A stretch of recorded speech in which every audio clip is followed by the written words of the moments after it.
untuk hari ini, bangun masa depan, dan untuk melihat perbedaan nih Pak Agus. Perbedaan cara berpikir finansial ya. Untuk pekerja tourism yang visioner sama yang jalan di tempat aja nih. Itu biasanya bedanya apa? Karena mungkin Sporty People belum terbayang nih, ini saya tuh masuk golongan yang mana nih sebenarnya ya. Karena kerja aja gitu tiap hari, ya udah kerja aja gitu tanpa visi misi, tanpa melihat ke depan dan lain-lain. Jadi menurut Pak Agus, supaya ada bayangan untuk Sporty People, untuk yang dengerin kita, itu bedanya di mana nih? Yang sudah punya antara yang visioner sama yang kayak jalan di tempat gitu. Kita bicara tentang yang visioner dulu ya. Betul. Seseorang yang berpikir secara visioner, secara finansial, itu ketika bekerja kan kita dapat income. Betul sekali.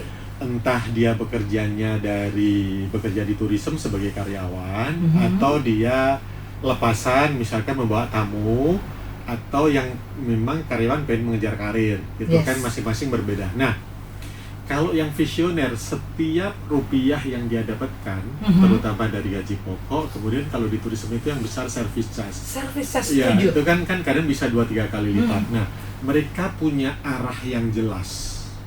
Contoh, arah saya yang jelas misalkan, saya pengen di Bali membangun masa depan lebih panjang. Baik.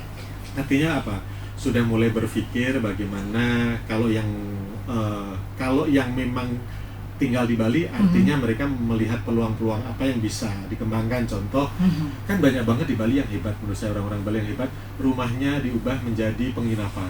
Kan itu banyak banget dan banyak yang berhasil lah gitu. Betul. Itu udah di Bali itu kayaknya beratnya udah hebat di situ gitu. Kalau yang misalkan mendatang seperti kita, ya saya udah mulai berpikir bahwa kalau saya pengen survive di sini, saya juga udah mulai berpikir bagaimana menyekolahkan anak-anak. Betul sekali. Kemudian punya rumah di sini. Betul sekali. Kalau misalkan dia kebetulan orang yang mindsetnya pengen bisnis, pelan-pelan dananya sudah mulai dibuka. Kira-kira peluang apa yang bisa saya lakukan? Nah, itu dia. Itu yang visioner. Jadi berpikirnya tuh uangnya untuk jangka panjang. Betul.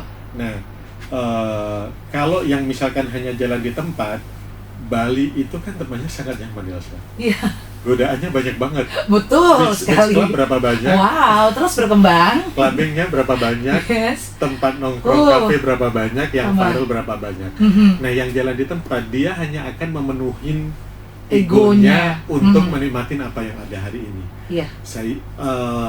Work-life balance itu penting, tetapi jangan sampai kemudian self-love juga penting. Self-love penting. Tapi bukan yang lebih dominan ya Pak. Bukan itu dihabiskan, jangan ketukar gitu. Jangan sampai akhirnya kita terjebak pada lifestyle yang this is Bali, semuanya harus kita nikmatin. Jadi hanya demi misalkan kita supaya kelihatan eksis di Bali, kemudian itu semua dipaparkan.